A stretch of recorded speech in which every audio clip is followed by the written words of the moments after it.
of standardized tests and teacher competence and has co-authored many FairTest publications on testing in our public schools. We welcome his expertise to the conversation. Here's Bob Schaffer. Thank you, Carrie, and thank you all for coming out today. You know, when I opened the curtains of my room this morning and looked out at the heavy snow, I really wondered what we'd see today. When my friends here tell me that Coloradans are tough and they're dedicated to assessment reform.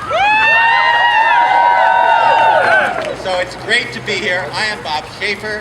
I work for a group called FairTest for short. It's a national hub for the testing, resistance, and assessment reform movements across the U.S. The organization is based in Boston, Massachusetts, but I live in Lee County in southwest Florida, which was the first governmental body in the United States which last August voted to opt out of all federal and state mandates. I bring you greetings and support from activists like you around the U.S.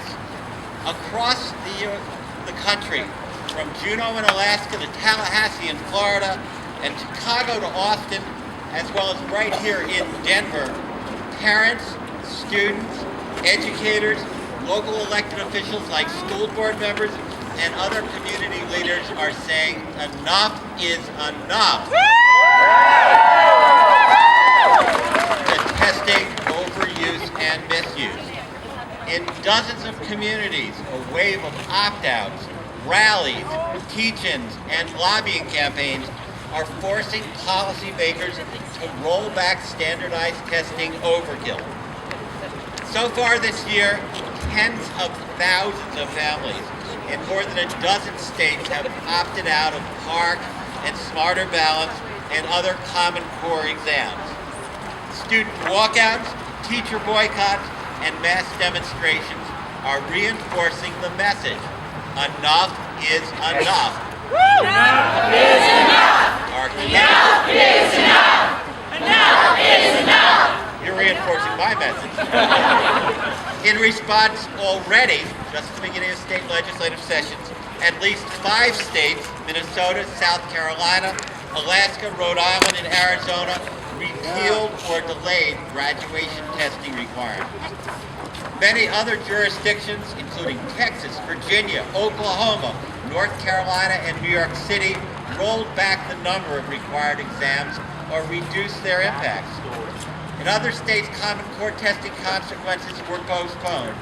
And as Kerry said, in Washington, D.C., Congress is finally debating a comprehensive overhaul of the No Child Left Behind law to slash federal testing mandates.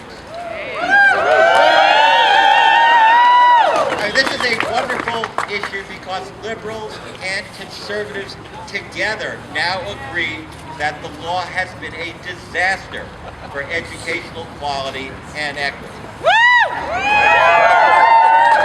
Now it's time for Colorado policymakers to step up, and it's great to see so many legislators up here on the platform joining you in solidarity. They and their colleagues need to take similar action to dramatically reduce standardized exam overkill, eliminate punitive sanctions attached to test scores, allow families to opt out of pointless testing without penalty, and implement a better assessment system.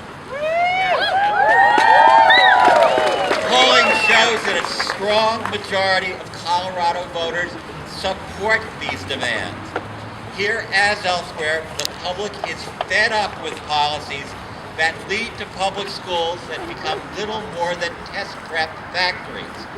They want the legislature and governor to change state laws so learning and teaching can again become the primary focus in our classrooms. Your actions today and tomorrow and in the coming weeks will be an important step in overhauling public policy. Colorado's school children and educators should be more than a score.